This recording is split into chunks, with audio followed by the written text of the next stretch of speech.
자, 오늘 마지막 딥러닝 세미나 시작하겠습니다. 오늘은 RNN과 오토인코더 개연에 대해서 배워볼 건데요.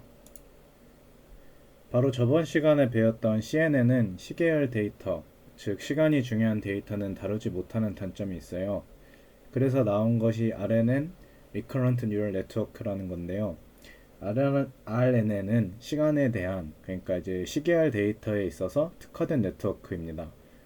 그래서 우리가 구글이나 네이버 등에 검색을 할 때 이제 사진처럼 광운대학교 바람까지 쳤을 때 그 다음에 올만한 검색어들이 아래에 뜨는 것을 볼 수가 있는데요. 이러한 것들이 다 RNN 기반이기 때문에 가능한 거라고 이해해 주시면 되겠습니다. RNN이 사용되는 분야는 많지만 대략적으로 네 가지를 가져와 봤습니다. 첫 번째로 NLP, Natural Language Process의 약자로 자연어 처리라고 불리는 분야의 기계 번역, 텍스트 생성, 감성 분석 등, 죄송합니다. 감정 분석 등이 있을 수 있고, 두 번째로 음성 인식 분야에서 우리가 많이 쓰고 있는 시리나 빅스비, 그리고 STT, 스피치 투 텍스트라고 이제 말을 했을 때 그 말을 글자로 적어준다던가, TTS, 텍스트 투 스피치의 약자로 글자를 적었을 때 저기 어디야 트위치 전자누나처럼 글자를 읽어준다던가 하는 것들이 있을 수 있습니다. 그리고 세 번째로는 비디오 처리 분야인데, 얘는 이제 비디오를 보고 그 장면에 어울리는 설명이라던가 뭐 자막이 생성된다던가 하는 것들도 있을 수 있겠죠.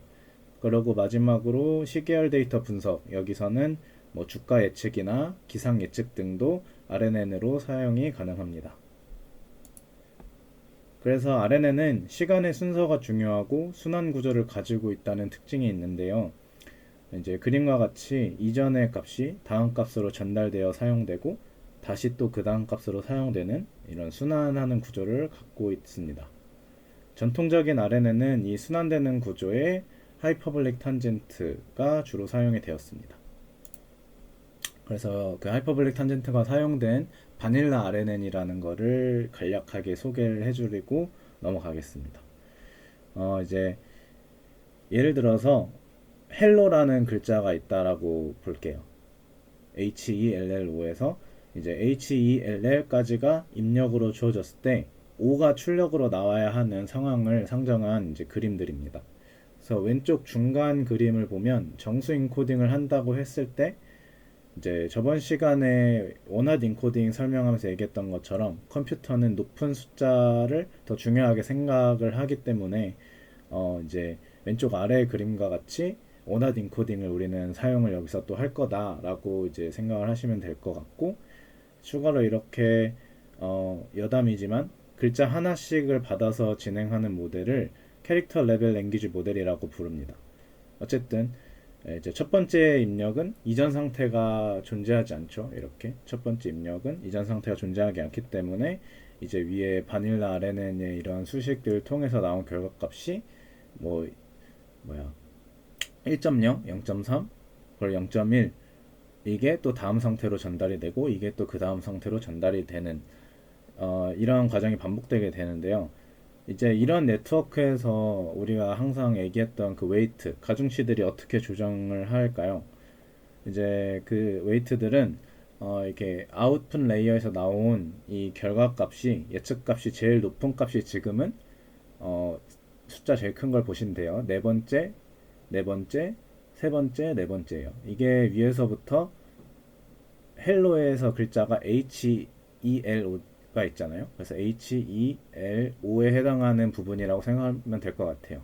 여기 있네요. HELL. 네, 어쨌든 어, 제일 높은 값이 그 라벨로 얘기를 할게요. 4434였는데 우리가 원하는 값은 ELLO니까 두 번째, 세 번째, 세 번째, 네 번째 초록 글자로 표시는 이 부분이겠죠. 이 둘의 차이를 소프트맥스 처리를 하고 이제 코스트 함수를 또 처리를 한 후에 이를 최소화시키는 방향으로 웨이트를 조정한다고 생각하면 되겠습니다. 어쨌든 이런 RNN은 다양한 방향으로 활용이 가능한데 방금까지 보았던 이제 기본적인 바닐라 RNN이 원투원에 해당하는 구조였습니다. 한 글자가 들어가서 한 글자가 나오는 구조이죠. 그리고 이제 원투 매니 같은 경우에는 하나의 입력을 받아서 여러 개 출력을 내는 상황인데, 예시로는 이미지 캡셔닝이라는 게 있어요. 이제 이미지 캡셔닝은 뭐냐?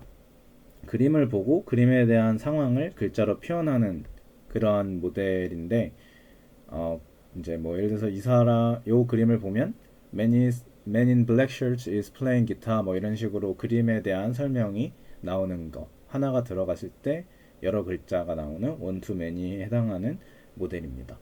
이제 다음으로 many to one이라는 이제 구조도 있는데, 얘는 이제 감정 분류에 해당하는 이제 sentiment classification이라고도 말을 하는데, 이제 뭐 일기 같은 걸 보고 아니면 뭐 어떤 호텔이나 뭐 이런 숙소 리뷰를 보고 이게 좋은 건지 나쁜 건지 그냥 그런 건지 뭐 이렇게 분류를 한다던가 하는 것이 예시가 될 수 있겠죠.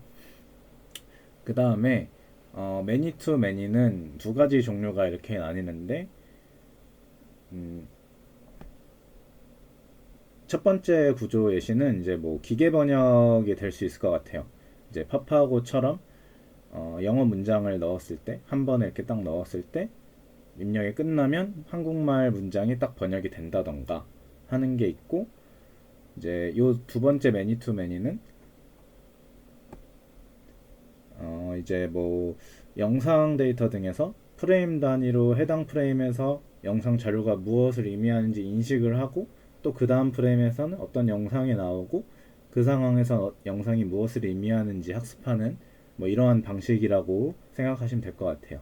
그래서 여기 보이는 이 사진 예시 이미지는 영상 데이터가 여기 아래 있고, 이 영상이다 보니까 이미지죠. 이미지에 연속된 결합체가 영상이니까 그 이미지에 대한 특징을 잘 뽑아내기 위해서 먼저 CNN을 써주고, 그 다음에 RNN 모델 계열 중 하나인 LSTM이라는 걸 써서 이제 분석을 한다. 뭐 이런 과정이라고 보시면 되겠습니다. 네, 그래서 지금까지 이렇게 전통적인 RNN 방식인 바닐라 RNN과 이런 RNN 구조 예시들을 알아봤는데, RNN은 이제 구조적인 한계가 있어요. 바로 이제 장기 의존성 문제라는 이제 시간의 길이가 길어질수록 앞부분의 데이터를 까먹는다는 단점이 있습니다. 얘는 이제 하이퍼블릭 탄젠트 함수를 사용해서 이런 문제가 생깁니다. 챗GPT 많이 써보신 분들은 얘가 잘 기억을 하다가 갑자기 메롱해질 때가 있어요. 맨 처음에 했던 말은 잘 기억을 못하고 최근 했던 말들을 더 잘 기억하는 약간 그런 거를 생각을 해주시면 될 것 같아요. 그래서 이를 해결하기 위해서 나온 모델이 LSTM과 GRU라는 게 있는데, LSTM은 Long Short Term Memory의 약자고, GRU는 Gated Recurrent Unit이라는 약자입니다. 어쨌든 이 두 모델은 RNN의 변형으로 장기 존성 문제, 이런 시간에 대한 문제를 해결하고자 고안이 된 모델들이고, LSTM은 장단기 메모리를 가진 RNN의 한 종류인데, 이렇게 보면 입력 게이트가 좀 여러 가지가 있어요. 이제 세 개의 게이트가 있는데, 입력 게이트, 그리고 망각 게이트, 그리고 출력 게이트, 뭐 이렇게 세 가지의 게이트가 있어서 정보의 흐름을 제어한다 라고 생각해 주시면 될 것 같고, GRU는 이제 LSTM에서 좀 더 간소화된 버전이죠. 얘는 이제 게이트가 3개면 얘는 게이트가 이제 2개로 줄어드는 게이트라고 보면 되겠습니다. 그래서 이 GRU는 한국인이 개발한 모델이에요. 그래서 뉴욕 대학교의 조경현 교수님이 제안한 모델이라고 합니다. 어쨌든 이 두 가지들의 예시로 이제 갖고 왔는데, 장기 의존성을 해결하기 위한 모델들이었고, 이 뒤로도 또 되게 여러 가지 모델들이 나왔는데, 제일 유명한 RNN 공부할 때 제일 유명한 모델 2개를 갖고 와봤습니다. 네, 이제 RNN은 여기까지 하고, 다음으로는 오토인코더입니다. 오토인코더가 뭐냐?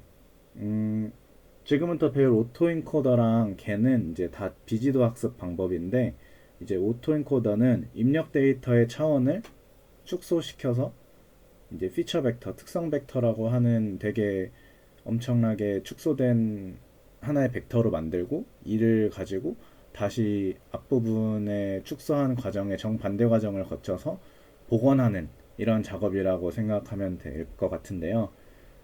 이렇게 차원을 축소시키는 게 인코더고 차원을 다시 복구하는 게 디코더라고 생각하면 될 것 같아요. 그러면은 입력 데이터를 줄였는데 뭐하러 다시 복구를 하지? 이게 무슨 의미가 있지라고 할 수 있는데 다음 예시에서 설명을 해드릴게요.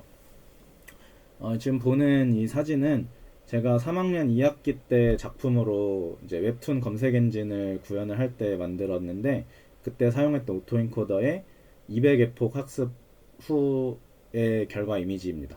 그래서 위쪽 줄이 원본 웹툰 데이터고 아래쪽 줄이 그 오토인코더를 통해서 복원된 데이터라고 보면 될 것 같아요. 그러면 보시면은 조금 흐릿하긴 하지만 거의 똑같이 복원이 된 걸 볼 수가 있는데, 음, 이렇게 원본 그림을 잘 복원할 수 있는 모델을 만들어서 저는 이제 찾고자 하는 웹툰의 장면을 잘 만든 오토인코더의 인코더 부분을 이용해서 데이터를 축소시켜서 피처 벡터로 다 저장을 해놓고 사용자가 이제 검색할 때 들어온 사진에 피처 벡터와 가장 유사한 것을 매칭해서 검색하는 것을 구현해 봤었습니다. 뭐 어쨌든 이런 식으로 오토인코더는 데이터를 압축하거나 혹은 노이즈를 제거하는 등 여러 가지로 응용할 수가 있는데요. 노이즈 제거 부분을 조금 더 설명을 해드리면 원본 이미지로 학습을 할 때 두 번째 시간이었나 세 번째 시간에 제가 얘기를 했던 데이터 어규멘테이션, 이제 데이터 증강 기법이죠. 그래서 입력 데이터에 여러 변형을 주어서 학습시켜 주면은 모델이 더 견고해진다 이렇게 말씀을 드렸던 것 같아요. 그래서 이런 테스트를 할 때 노이즈가 있는 이미지가 들어와도 좀 선명하게 복원할 수 있다던가 하는 방식이라고 이해하시면 되겠습니다. 그래서 계속 얘기했지만 오토엔코더는 인코딩과 디코딩 과정으로 나뉘고 입력 데이터와 출력 데이터 간의 차이를 최소화하는 방향으로 학습을 한다.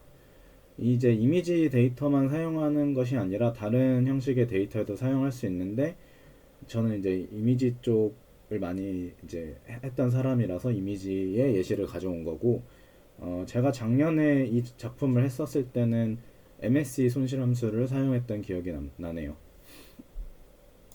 다음으로는 이제 겐입니다. 겐은 Generative Adversarial Net라는 거의 약자인데, 첫 약자로 알 수 있듯이 이제 무언가 이미지를 생성해내는 네트워크다라고 생각하면 되겠습니다. 이제 보이는 그림은 예시 그림이에요. 이제 겐에 대한 예시 그림인데, 겐은 이제 생성자, 제너레이터와 이제 감별자, 디스크리미네이터로 이렇게 두 가지 구조로 나누어져 있습니다. 그래서 예를 들어서 이제 이게 위조 지폐 범이고 이 감별자가 경찰이라고 생각을 해봅시다.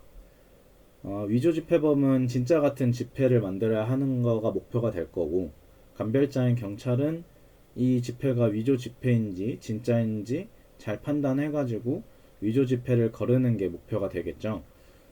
그래서 이런 식으로 학습을 해나가면 점점 분류 모델인 감별자는 점점 더 감별 능력이 뛰어나지고 생성자인 위조 지폐범은 점점 더 진짜 같은 생성하는 능력이 뛰어나지게 될 거예요. 그래서 이렇게 학습이 잘 되면 결과물의 이미지가 컴퓨터가 만든 건지 진짜 이미지인지 알기 어려울 정도로 정교해지게 되는데, 이 부분이 흥미가 생긴다면 구글링을 한번 해보세요. 그러면 되게 다양한 방식으로 겐에서 더 발전된 형식의 이제 모델들도 있고 이게 응용되어서 사용되고 있습니다. 뭐 단적인 예시로 GPT가 그려주는 그림 달리가 있을 거고, 뭐 요즘에는 디퓨전 이런 게 되게 유명하고 유행하고 있는데 어쨌든 되게 여러 가지 분야에 응용이 되고 있다라는 거 알아주시면 되겠습니다. 이 다음은 이제 제가 예시로 가져온 동영상인데 옥수수 식물이에요. 옥수수 식물의 그림을 생성해내는 과정을 학습 초기부터 빠르게 결과 이미지만 모아놓은 동영상입니다. 이렇게 보시면 처음에는 뭔지 모르겠는 초록색인 게 보이죠. 근데 이제 보다 보면 점점 더 정교해지면서 점점 우리가 아는 그 옥수수 식물과 비슷한 그림이 나오게 되는 걸 볼 수가 있겠습니다.